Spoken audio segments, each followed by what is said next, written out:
ஓம் ஸ்ரீ கணேசாய நமः.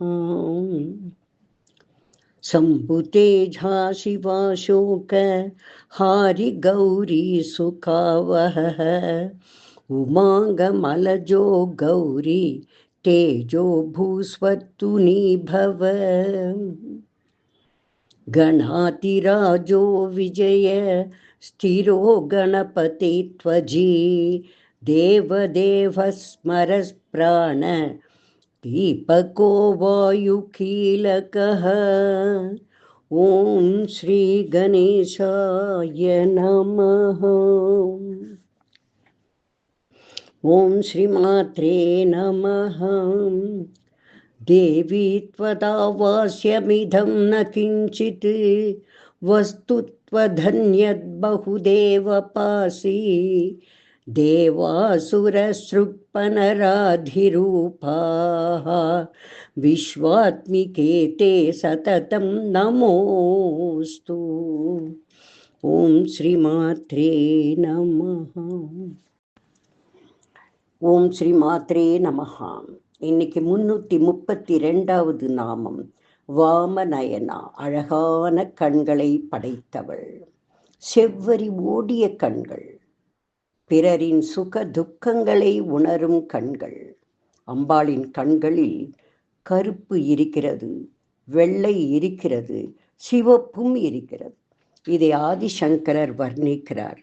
அதாவது அம்பாள் கண்களில் தெரியும் 3 நிறங்களும் 3 நதிகள் என்கிறார். செம்பொன் நிறம் கொண்ட சோனை நதி, அது தற்காலத்தில் மறைந்துவிட்டது. அடுத்து கருப்பு நிறம் கொண்ட யமுனை நதி, வெள்ளை நுரையோடு பாயும் கங்கை நதி. அம்பாளின் கண்களை பார்க்கும் பொழுது இந்த 3 நதிகளும் சேர்ந்து இருப்பது போல் இருக்கிறதாம்.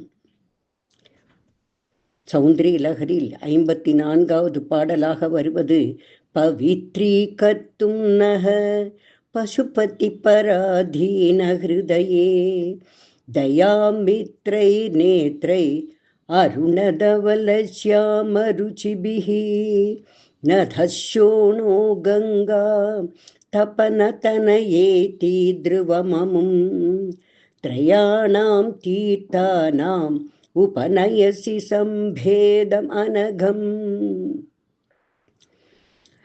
தப்பன தனையேதி அப்படிங்கிறது சூரிய பகவானால் உண்டு பண்ணப்பட்ட யமுனை நதியை குறிக்கக்கூடிய சொல். ஆக வெண்மையும் கருமையும் சிவப்பும் சேர்ந்த அந்த திரிவேணி சங்கமத்தை உன் கண்களில் நான் காணப்படும் அந்த திரிவேணி சங்கமத்தை எங்கள் பக்கம் கொண்டு வந்து அந்த பார்வையால் எங்கள் பாபங்களை போக்கக்கூடியவளாக இருக்கிறாள் அம்பாள் என்கிறார் ஆதிசங்கரர். ஆக தேவியின் நயனங்கள் பாபத்தை போக்கக்கூடியதாக இருக்கிறது. தேவியின் நயனங்களை தியானிப்பவர்கள் சகல பாப்பங்களில் இருந்து விமுக்தர்களாகிறார் என்கிறார் ஆச்சாரியாள். அப்பேற்பட்ட அழகிய அற்புதமான சக்தி வாய்ந்த விழிகளை கொண்டவள் வாமநயனாயை நமஹ. 333வது நாமம் வாருணி மத விஹ்வலா. வாருணினா தேன், மத மதுரமான இனிமையான ஸ்வீட். விஹ்வலா தன் நிலை மறந்த உற்சாகம். வாருணிங்கிறதுக்கு இன்னும் கரெக்டா சொல்லணும்னா சிறிய அளவில் போதை தரும் பானத்திற்கு வாருணி அப்படின்னு சொல்றது. அதை குடித்தால் லேசான ஒரு இன்ப மயக்கம் வரும் அப்படின்னு சொல்றோம். சரி, இந்த நாமம் சொல்லும் அர்த்தம் என்ன? நல்ல இனிப்பான தேனை பருகினால் எத்தனை சந்தோஷம் வருமோ அப்படி தன் பக்தர்கள் தனக்கு அளிக்கக்கூடிய பூஜை, ஆராதனை, நெய்வேத்தியங்கள் இவை பரமானந்தத்தை அம்பாளுக்கு கொடுக்கிறதாம். பக்தர்களின் பக்தியில் தன்னை மறந்து உற்சாகம் கொள்பவளாம் வாருணி மதவிஹ்வலாயை நமக. மதுரமான தேனை குடித்த அந்த சந்தோஷத்தை அடைகிறாள் தன் பக்தர்களின் பூஜையில். வாருணி மதவிஹ்வலாயை நமக. விஸ்வாதிகா. விஸ்வம் பிளஸ் அதிகா. விஸ்வத்துக்கெல்லாம் அதிகாரி, தன் அதிகாரத்தில் வைத்திருப்பவள். 335. வேத வேத்யா. வேதத்தின் உட்பொருள் அம்பாள், வேதங்களால் அறியப்படுபவள். பாரதியார் சொல்றாரே, ஓதும் வேதத்தின் உட்பொருளாவாள் அப்படிங்கிறார். வேத வேதாந்த ஞானஸ்வரூபிணி அம்பாள். ஸோ வேத வேத்யாயை நமஹ. 336. விந்தியாச்சல நிவாசினி. விந்திய அச்சல நிவாசினி. விந்திய மலையில் வாசம் செய்பவள். அச்சல அப்படின்னா மலை. விந்திய மலையில் வாசம் செய்பவள் அம்பாள். ஒரு பக்கம் ஹிமவான் புத்திரியானவள், அடுத்து விந்தியாச்சலத்திலும் இருக்கிறாள். துர்கா சப்தசதியில வரும், நான் நந்தகோபன் வீட்டில் பிறந்து விந்திய மலையில் வாழ்வேன், சும்ப நிசும்பர்களை சம்ஹரிப்பேன் என்கிறாள் அம்பாள். விந்தியாச்சல நிவாசினி. 337. விதாத்ரி. தாத்ரினா தாய்மை. அம்பாள் தாய்மையானவள், தாய்மை பொருந்தியவள், தாய்மை மிக்கவள், லோகமாதா. அடுத்து தாத்ரி என்பதற்கு நெல்லிக்கனி என்றும் ஒரு அர்த்தம். அம்பாளுக்கு பிடித்த கனி நெல்லிக்கனி, விதாத்ரி. 338வது நாமம் வேத ஜனனி. வேதங்கள் பிறக்க காரணமானவள், வேதத்திற்கு ஜனனம் கொடுத்தவள். பிரம்மத்தை வேதங்களாக அறிய ரிஷிகளுக்கு அருளியவள். இந்த வேதங்களின் மூலம்தான் ரிஷிகள் பிரம்மத்தை அறிகிறார்கள். பரமேஸ்வர் ரூபியான அம்பாள் மூச்சே வேதங்களாயின.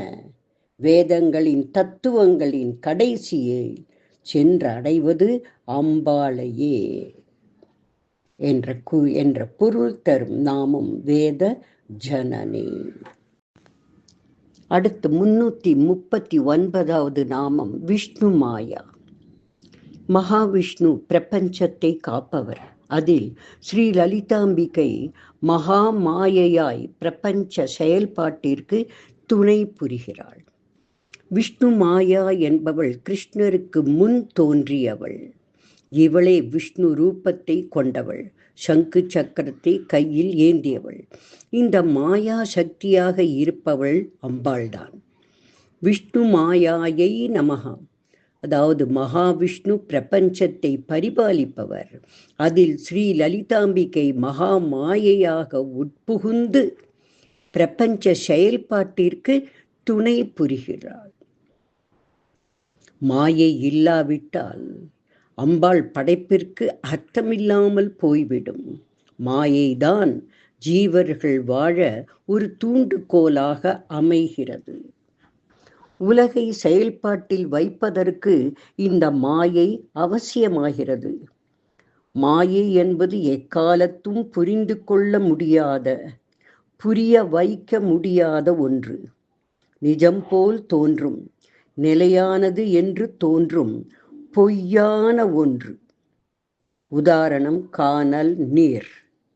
நமது வாழ்க்கையும் அவற்றில் நடப்பதும் எல்லாமே நிஜமான நிலையான ஒன்று போல் தோன்றும். அது நிலையற்ற நிஜமற்ற என்று தெரிந்தும் அதை செய்கிறோம். இது மாயையின் செயலாகும். காயமே இது பொய்யடா, வெறும் காற்றடைத்த பையடா என்பது சித்தர் வாக்கு. ஆக மாயை இல்லாவிட்டால் அம்பாள் படைப்பிற்கு அர்த்தம் போய்விடும். இந்த மாயை ஜீவர்கள் வாழ மிக மிக அவசியமாகிறது. அதனால் அம்பாளின் நாமம் விஷ்ணுமாயா என்று போற்றப்படுகிறது.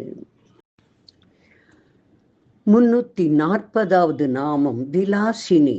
விளையாட்டில் விருப்பம் கொண்டவள், விளையாட்டு குணம் உடையவள் என்கிற பொருள்படும் இந்த நாமா மாயையை பிரபஞ்சத்தில் ஊடுருவ செய்து மெய்யறிவை ஜீவர்களிடமிருந்து மறைத்து கண்ணாமூச்சி ஆடுவது அம்பிகைக்கு பிடித்தமான கேளிக்கை. இது விளையாட்டு. விலாசினியை 341வது நாமம் க்ஷேத்ரஸ்வரூபா. க்ஷேத்திரம் என்பது புண்ணியஸ்தலம். அம்பாள் புண்ணியஸ்தலங்களின் ஸ்வரூபமாக இருப்பவள். தக்ஷ யாகத்தின் விளைவாக அம்பாள் யாக குண்டலத்தில் விழ அங்கு வந்த பரமேஸ்வரன் அம்பிகையின் உடலை சுமந்து கோபாவேசத்தோடு திரிந்தார்.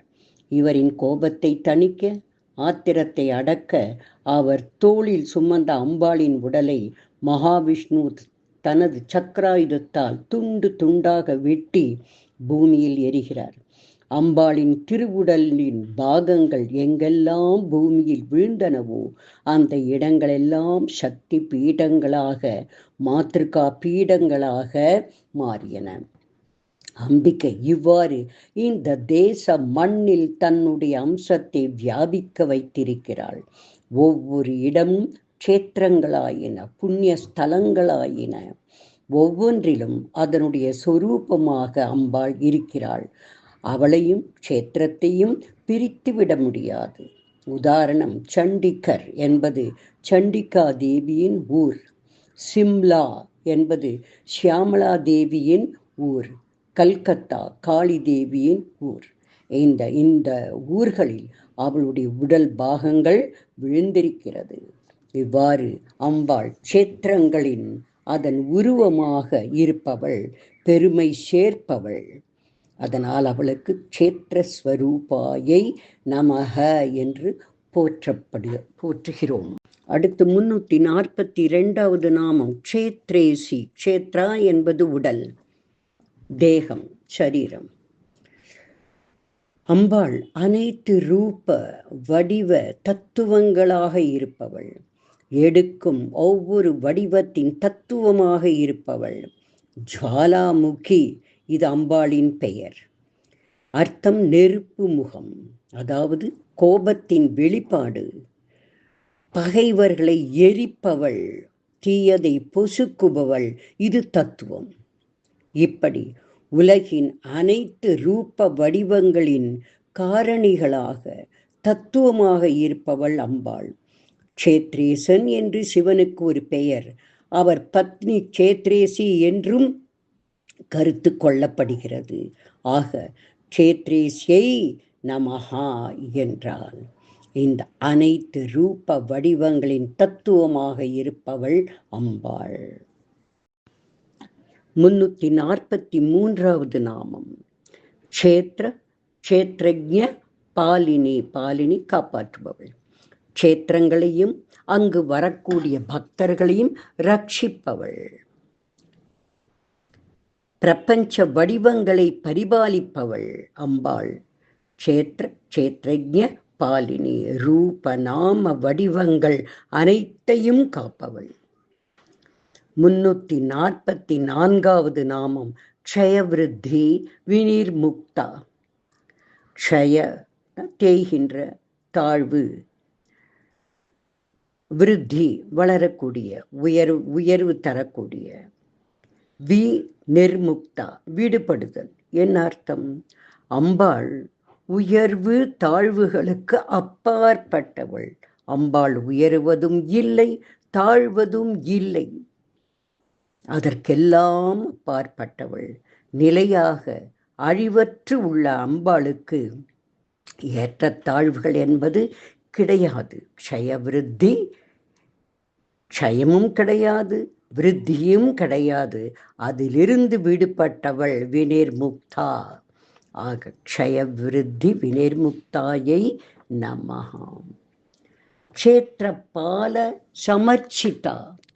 க்ஷேத்ர உடல், சரீரம், பால பராமரிப்பு, சமர்ச்சிதா போற்றுவது, வழிபடுவது. அதாவது பக்தர்களை, ஜீவாத்மாக்களை பரிபாலனம் செய்து காப்பாற்றுவதால் ஜீவர்களின் வழிபாட்டுக்கு உரியவள் க்ஷேத்திரபால சமர்ச்சிதா.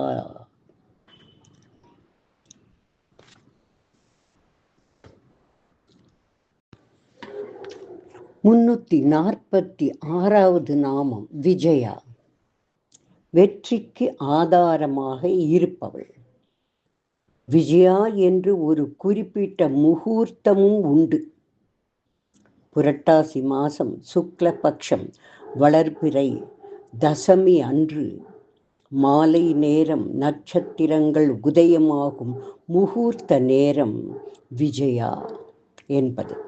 அப்பொழுது அம்பாள் ஜகத்தின் எல்லா இடங்களிலும் வியாபித்து தன் அம்சங்களை வெளிப்படுத்துகிறாள். இதை நாம் விஜயதசமி என்று கொண்டாடுகிறோம். இதை குறிக்கும் நாமமே விஜயா. அம்பாள் அரக்கர்களை சம்ஹாரம் செய்து வெற்றியோடு தன் பராக்கிரமத்தை வெளிப்படுத்தி தர்மத்தை நிலைநாட்டி வந்த அந்த 10ஆம் நாள் அது விஜயதசமி என்று நாம் கொண்டாடுகிறோம். அம்பாள் பவனி வந்த நேரம் அது விஜயா.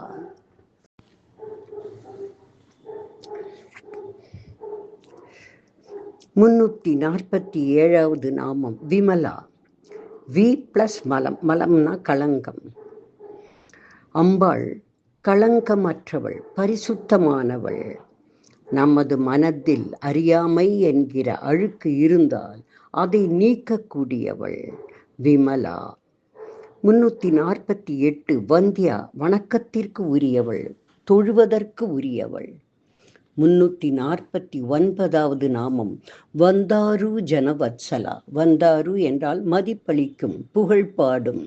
ஜன மக்கள், வத்சலா வாத்சல்யம். தன்னிடம் அன்பு கொண்டு வரும் பக்தர்களிடம் தாய்மையின் கனிவை பொழிபவள். அவர்களிடம் வாத்சல்யத்துடன் பிரியமாக இருப்பவள். வந்தாரு ஜன வத்சலாயை நமக.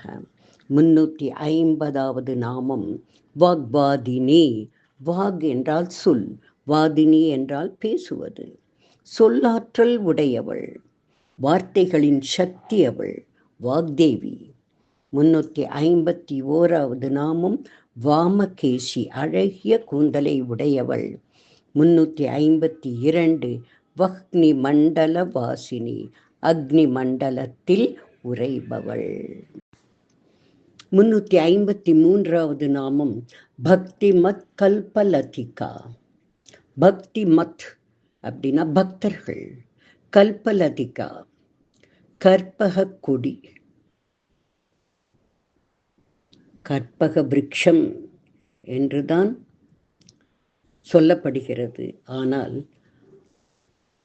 அம்பாளுக்கு பொருந்தக்கூடிய நாமமாக அம்பாள் மென்மையானவள் இல்லையா?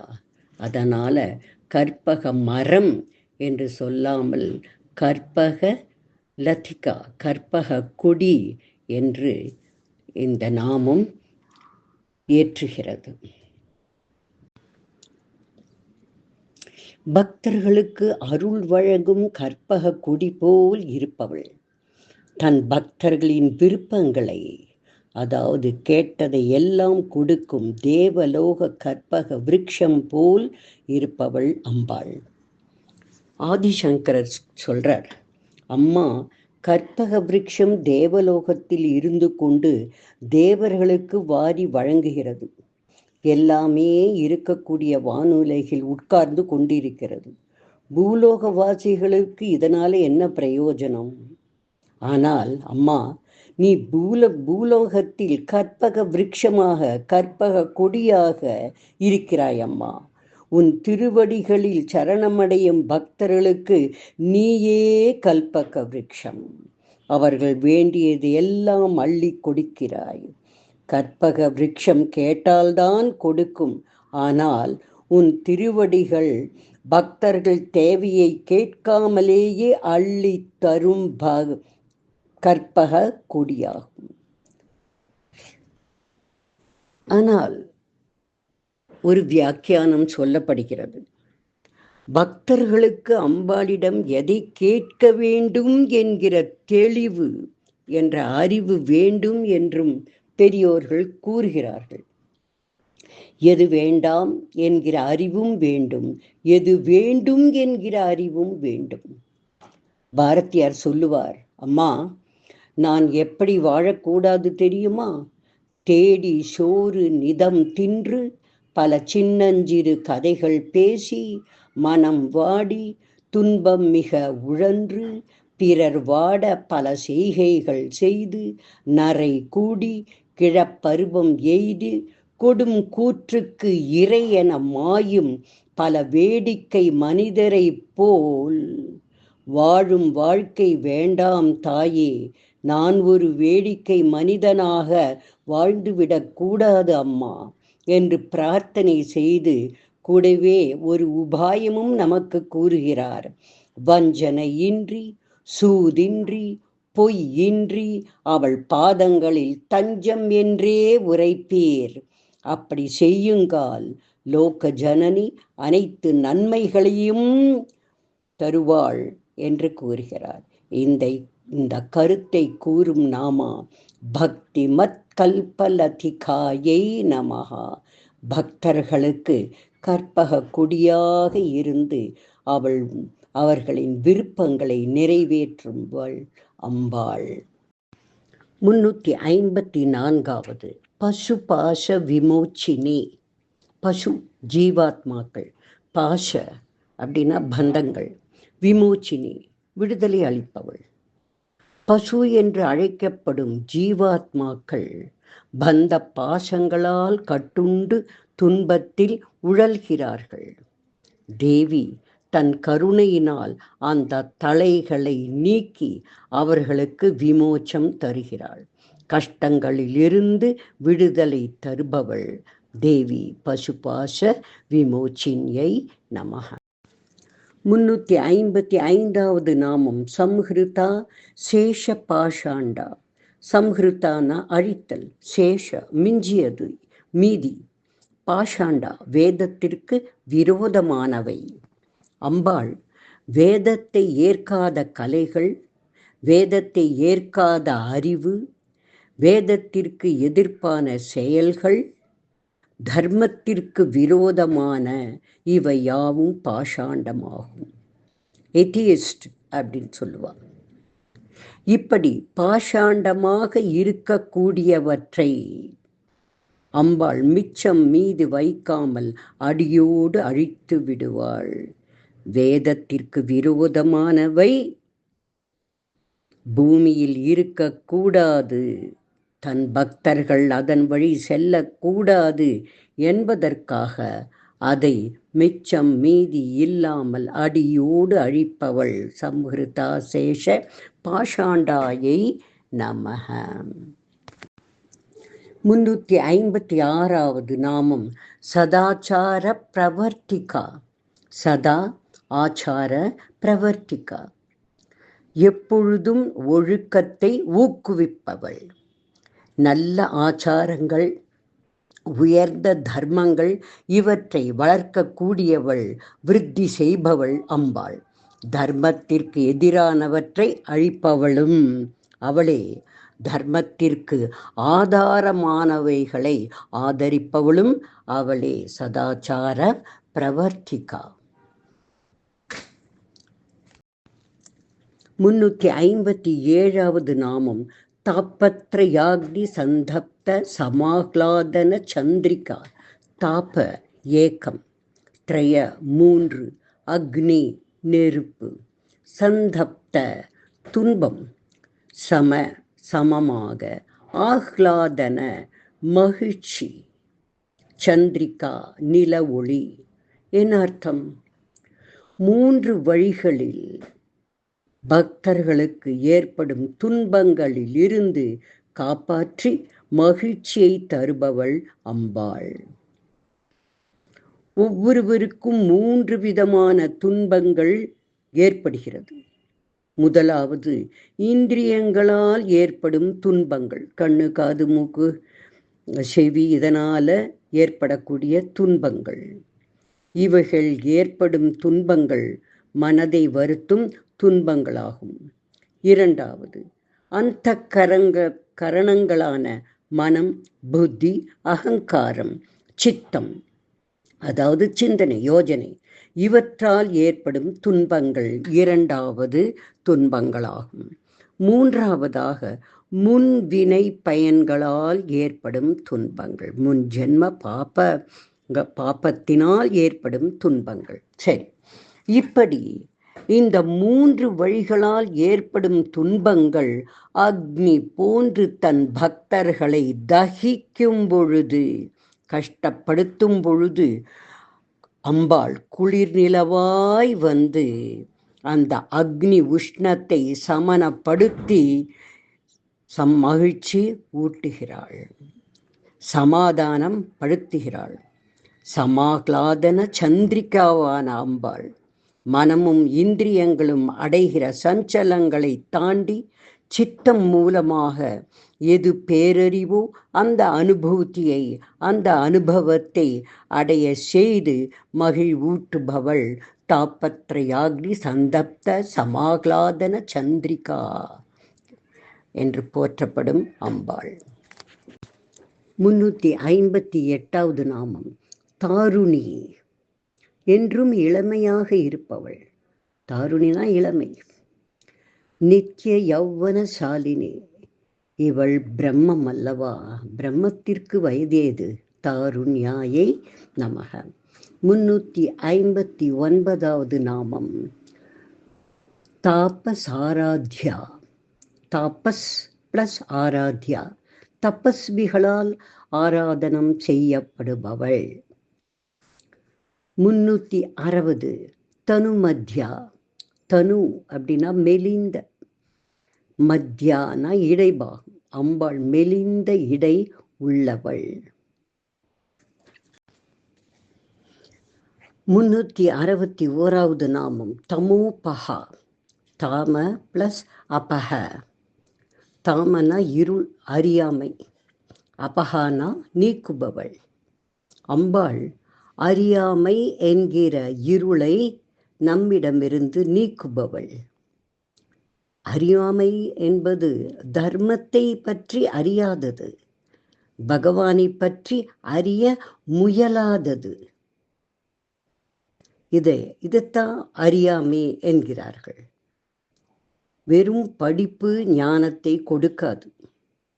வேதத்தின் உட்பொருளை, பரம்பொருளை உணர்ந்து கொள்வதும் அனுபவிப்பதுமே அறியாமை நம்மிடமிருந்து விலகி விட்டது என்பதற்கு அடையாளம். தியானத்தின் மூலம் நம் அகத்தினுள்ளே அம்பாள் ஜோதி வடிவமாக இருக்கிறாள் என்பதை உணர முடியும். அபிராமி பட்டர் அக இருள் இல்லாதவர், உள்ளத்தில் எந்த இருளும் இல்லாதவர். தன் உள்ளே இருக்கும் கோட்டி சூரிய பிரபையான அம்பாள் என்கிற ஜோதி வியாபித்திருந்ததாலேயே நிஜத்தில் இருந்த அமாவாசை இருட்டு அவரால் அறிய முடியவில்லை. அவர் உள்ளத்தில் ஜோதி பிரகாசம் இருந்தது. வெளியில் இருந்த இருள் அவர் கண்ணுக்கு தெரியவில்லை. ஆக தாபத்ரயாக்னி சந்தக்த சமாக்லாதன சந்திரிகாவாக காட்சி தந்து தன் பக்தனை காப்பாற்றினாளே, மகிழ்ச்சி அளித்தாளே. தமோபகாயை நமஹா. 362வது நாமம் சித்தி. சித் என்பது அம்பாள் ஆத்ம ரூபமாக ஜீவர்களிடம் இருக்கிறாள். அப்பொழுது அம்பாளுக்கு அங்கு சித் ஆச்சிதி என்று அழைக்கப்படுகிறாள். 363வது நாமம் தத்பத லக்ஷ்யார்த்தா. தத் பிளஸ் பதம் பிளஸ் லக்ஷ்யார்த்தம். தத் இது வேதத்தில் பயன்படுத்தும் பதம். அது என்ற அர்த்தம் தரும். ஸோ தத் என்றால் அது என்று பொருள்படும். அது என்பது சாதாரண பொருளை இங்கு குறிக்காது. அது பிரம்மத்தை குறிக்கும் சொல்.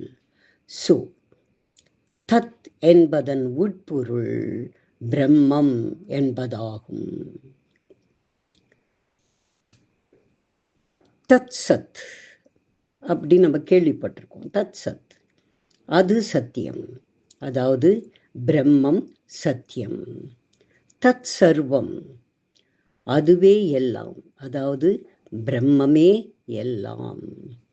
தத் பவதி அது கிடைக்கும், பிரம்மம் கிடைக்கும், ஆர் பிரம்மத்தை அறிய முடியும்.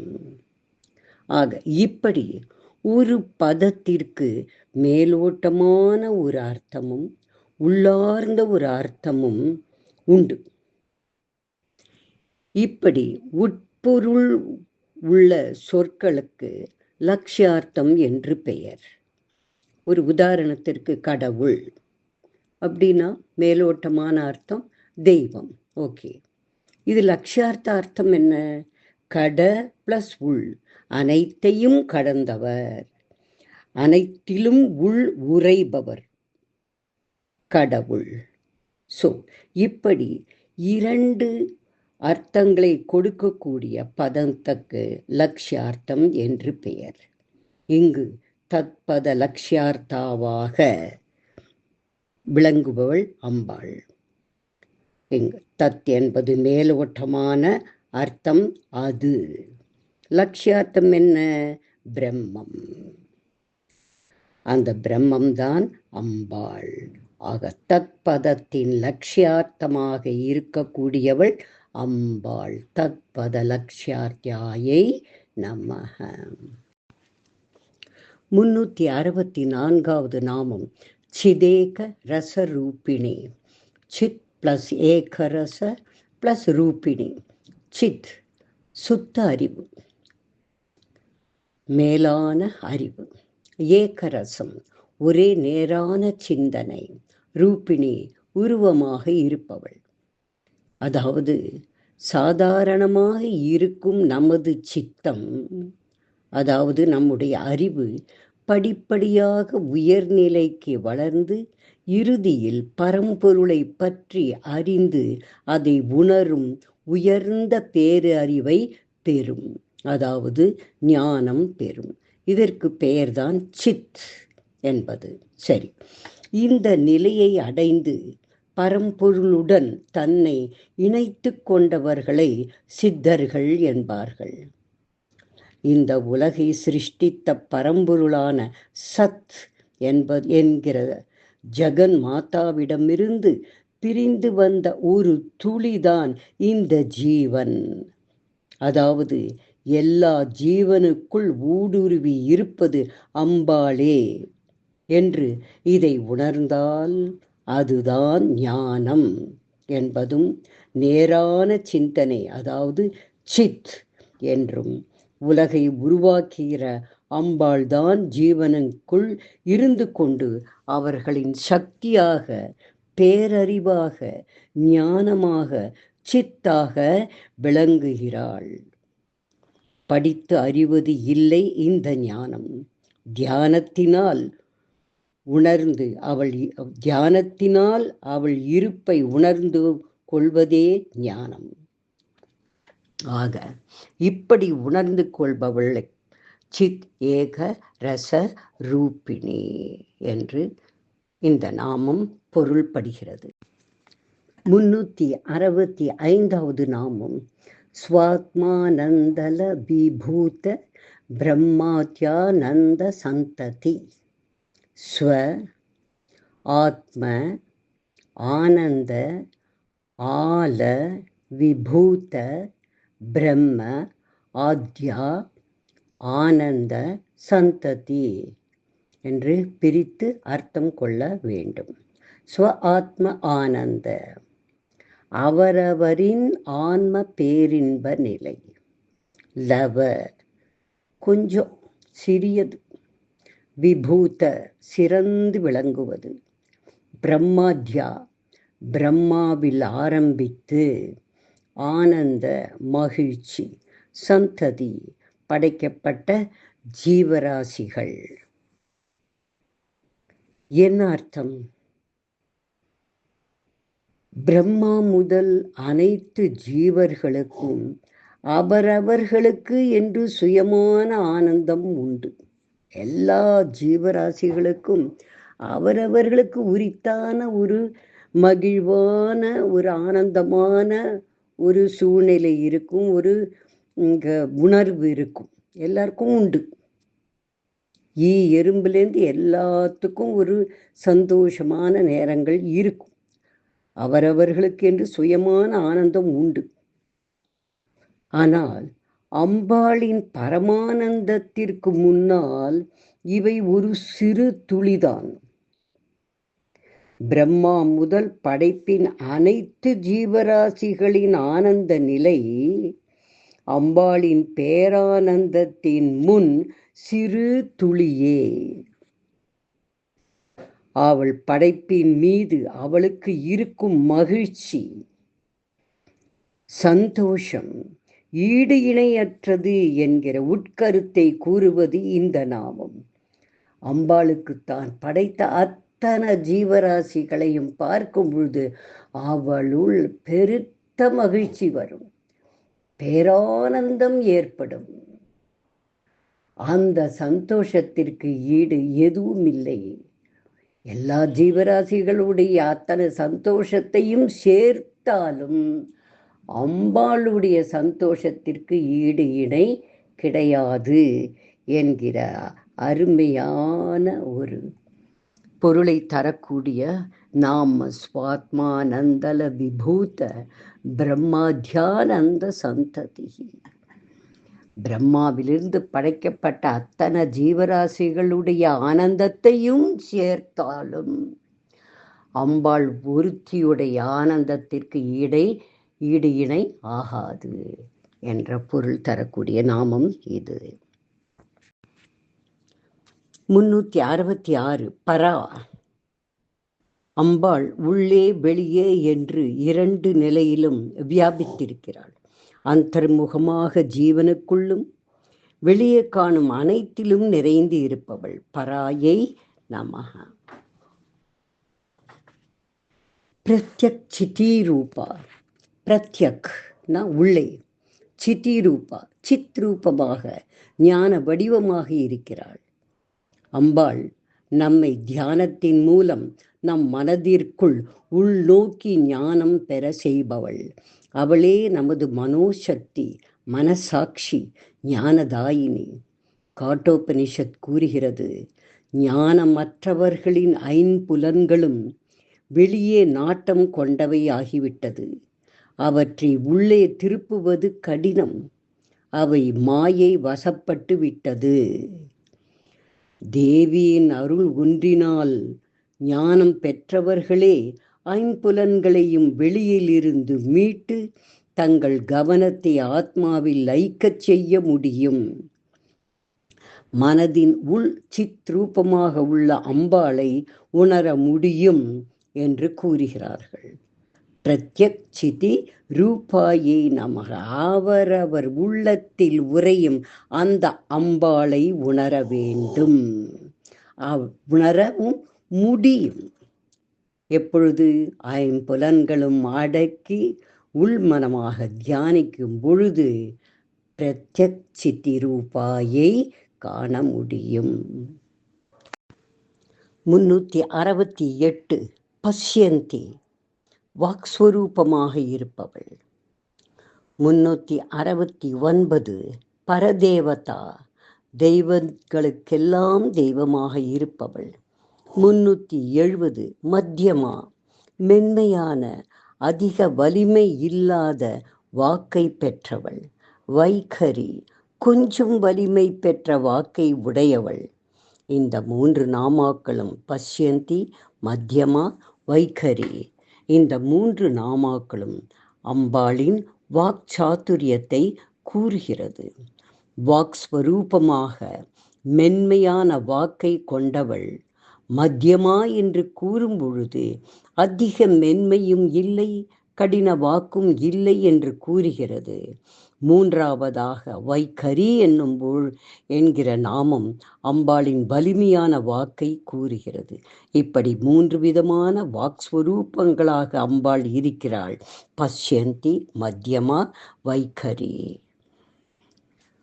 ஓம் ஸ்ரீ மாத்ரே நமஹ.